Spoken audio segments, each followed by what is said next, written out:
best bowler, and he's also like a world champion horseshoe player, and he's just like the driest fucking person That you've ever exists? seen in your life. Well, no And shit he is. I didn't know Right, professional exactly. horseshoe was a thing. Yeah. He's in the Horseshoe Hall of Fame and the Bowling Hall of Fame or whatever. And this is the dude who like was the so he was the best bowler at the time that PDW, as he likes to call himself, Pete Weber, was like not coming up, but like trying to like reassert himself because like bowling went away off of TV, and then they tried to bring it back, and that's what this the original documentary is about. So this one guy's really good, but he's not good for TV, and that's who Michael C. Hall is like parodying in the. And Yeah. it's called like Dead Eyes because he's just got like a dead stare on his face all the time, and he's like never saying anything. And he's like, "Oh, I don't see the whole point of being a big loudmouth like Pete Weber. I mean, he just goes around and, it's like, okay, you're going to be angry because you threw a bowling ball and you got a strike. I don't really see the point of that very much." And, so that's like his real personality. And then in the parody and documentary now, Michael C. Hall's like, "Well, my wife wanted me to paint our house white." I'm like, "What do you think? I'm some kind of punk rocker?"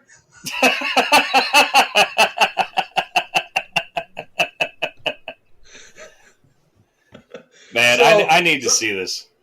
It's just fantastic, and I'd send you the one clip of the Tim Robinson where they give you just like a breakdown in 2 minutes of his character from the episode, and they go through, and it's so close to the actual documentary, like so close, and they just tweak these little things. So like I highly recommend you watch the documentary now, parody first, because you're watching it just thinking there's no way, like they're just making up half this shit, right? And then you watch the real documentary and you're like, no, that's really like Tim Robinson playing the Pete Weber character. You're watching Tim Robinson, you're like, there's no way there's a guy that stands on the middle of the lane and is going, "I don't know, you know, but I know that I don't know you," and he just like does this whole like thing. It's like it's the "who do you think you are? I am, get it right." But all he does, he uses the same phrasing. They just make it like a minute long instead of like a 5 second long thing. You know what I mean? Sure. I do wonder, like, what is it that makes it funny about showmanship and like super competitiveness in a sport like bowling, when like you see so many like elaborate celebrations in the NFL or just any major sport. What is it about that same thing happening in like a more neglected professional sport like bowling that just makes it so ridiculous?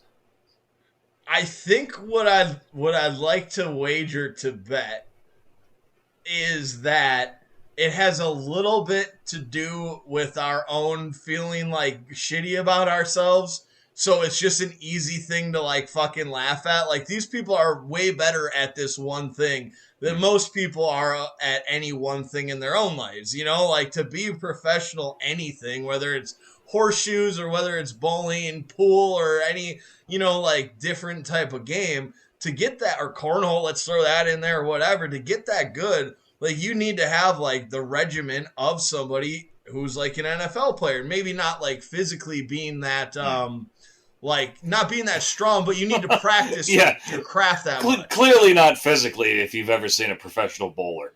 But I do know what you mean. No, I just mean like you have the repetition to work at it every day, right, and to have the drive to be that good is like something that like a lot of people can achieve. So I think that like you see these people on TV, we don't respect bowling, and we don't respect like how much work these people have put into it, but they're on TV and they're getting $50,000 checks for throwing a bowling ball, so it just makes us as natural haters go like, "Oh, this fucking idiot," you know what I mean? Like it's like, but then again, football players, they're making millions and we don't. So like it's that fine line, like it's enough money to make us hate, but it's not so much money that we give them respect. I'd be interested in finding exactly what that paycheck line is between hate and respect. We need to do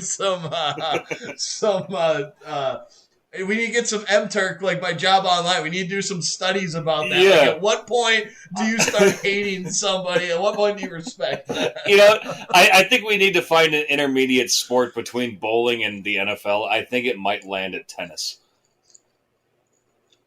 Yeah, although tennis player, I mean, I love watching tennis, and like they're like Rafael Nadal, Roger Federer, like those dudes, they are probably bigger they're as big internationally as like an internationally known soccer or football in that case, like player, like they're as big as a Messi or a Ronaldo are. So like tennis, or think about Serena Williams, of course, she's even bigger than those guys. So tennis players, that's up there. That's a pretty major sport, actually. Like they're equivalent with golf. Wimbledon's a big deal. Australian Open, French Open, that's all really big deals. They're all really big deals. Before you correct me for saying that's all really big deals.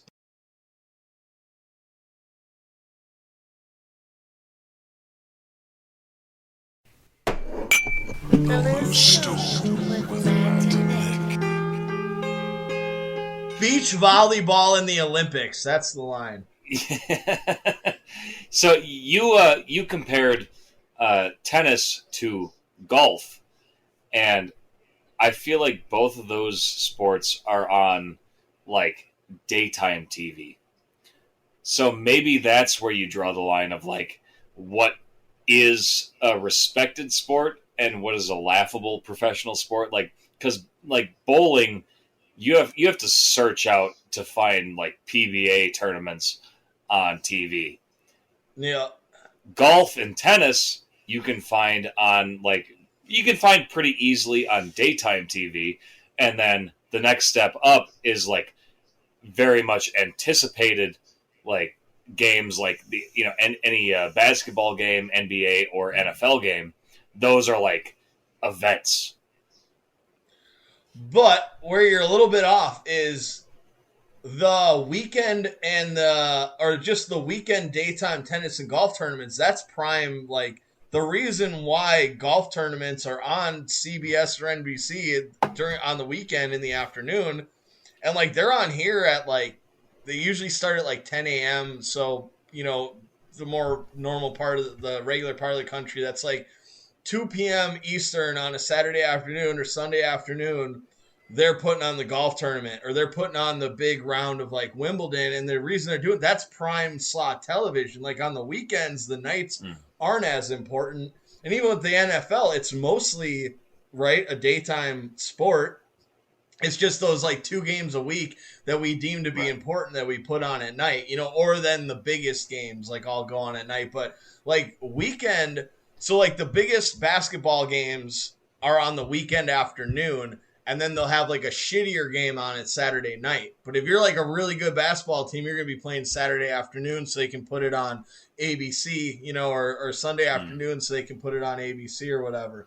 But I do think you're onto something and the reason I like kind of dropped Ultimate Frisbee before is I was just listening to a podcast and they were talking to an announcer for the Ultimate Frisbee League, and there's like a team out of Madison, I guess. This is getting broadcast on DraftKings, and they're having betting around it and the whole thing. But he had said that this is it's like a Wednesday night, on DraftKings streamed event. It's a professional league. These guys apparently are really impressive. They make like money. They get signed to different teams. They travel around the country, but it's on a Wednesday. It's on a Wednesday evening. That's not prime. Sure. That's not prime real estate. Well, and I've never heard of a televised Ultimate Frisbee game. Like I've played Ultimate Frisbee. I know it is a genuine sport. Don't get me wrong. I'm not talking. Oh yeah, I love. Oh man, it's a great sport. Yeah, it's great. It's very athletic and it's very fun to play. I've played it a handful of times and had a lot of fun, but I've never heard of it being broadcast. Well, it's like a new thing, and so like they got this partner with DraftKings, and then the podcast I was listening to has a deal with DraftKings, so they're like cross promoting, you're bringing it all together, to talk about it. And then they actually had a disc golfer on after that guy talking about everything, and apparently a disc golfer just signed a 10-year, $10 million deal. What? Yeah. I don't know with who, like if it was with a sponsorship or whether it was with the league, but a guy just signed a 10-year, $10 million deal playing disc golf.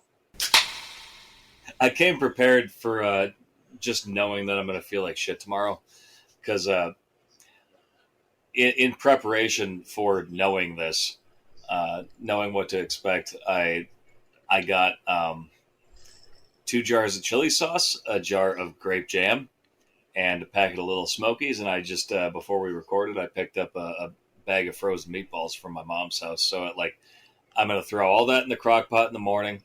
And that means I don't have to worry about cooking shit tomorrow. I got food all day. Hell yeah. That's what's up. Oh, that's awesome. I do not for the same reasons, but I like to do a similar thing, like for a Sunday afternoon where I just want to chill. Like I like to just like wake up early, get a whole bunch of fucking food ready, and then I just can like fucking, like drink beers. And if I like get a little bit too tipsy, I know that it's like not going to come down to the decision of, do I really want to cook? It's like, oh shit, I got this I made, I can just pop that thing right out. And then you're just eating a meal like, fuck, right. I'm drunk. I'm eating a good meal. I'm happy as fuck. The Bucks are on or some game's on. Like, this is a good day right here. Yeah, man. It's just so good to have just something simmering all day that's just ready for you whenever you want it. Hell yeah. Last weekend, I made up a bunch of, like, I'll just call it burrito mix. Like, normally I would put everything in separate, but it was just easier because, my cooking situation, like, I cooked up this chicken, got it all seasoned and ready to go and pulled it, but then I made like a rice, bean, corn, whole mixture, mixed it all together, and then just like frozen it so I could get like 2 burritos out of each little like container I froze it in. And then, yeah, just so nice, just even like pull that out, thought, end of the day, like, fuck, I don't want to do anything, slap a tortilla in the pan, put even like the cold stuff in there, and then I just put it on like extremely low so the whole burrito would like heat up together, and then it got crispy on the outside and stuff. Some avocados, some sour cream on top, boom, good to go. But yeah, just I didn't really need to go in the whole story of that, but yeah, just having food ready to go, man. That's like that's a really actually. I'm actually going to take this somewhere. I heard an interview with Matthew McConaughey that was really fucking interesting. He's got some book coming out, and it's like called like Green Light or something. And he's talking about like just ways to like live your life better. But what really struck me, because so many people do this shit, like, oh, live your life better, and then just do this, this, and this. But it's all like shit that like average people can't do, But Matthew McConaughey, because he is a cool motherfucker, he's just like, let me tell you about what a green light is, man. So it's like you just put the grounds in the coffee pot the night before so you don't got to do it in the morning. You're just talking about real simple shit. And this is how I try to live my life, like, all the fucking time, is just, like, try to get something ready now, like, while you're out there, like, while you're doing whatever you're doing, just so it's ready. And then when you have those moments of, like, oh yeah, I already did that for myself. Or I got this food already ready for myself. You just feel so good, and it does make everything like so much easier. And it just made me really happy to hear somebody with like in his position and with the money and everything that he has and fame to like be that fucking grounded in the idea of like, man, just do the little shit for yourself. I don't know. I found it to be pretty fucking cool. Yeah, that is neat. And like that kind of planning does go a long way of just like whatever downtime that you have, just like plan ahead a little bit. Like maybe I'll want this in a few hours or tomorrow or something like that. And just like get it ready. And then you'll be thankful to yourself that said thing is ready for you to do or have or whatever, when you want it. And then I feel like there's such a snowball effect about it too, because when you when you get that moment of happiness because you did it for yourself, you did that thing ahead of time for yourself, you now realize like, hey, that felt pretty good. I'm going to make sure I do that more often, you know? And then you just start doing that more and more and more. And all of a sudden it's like you got everything done for tomorrow and you find yourself with like extra time today.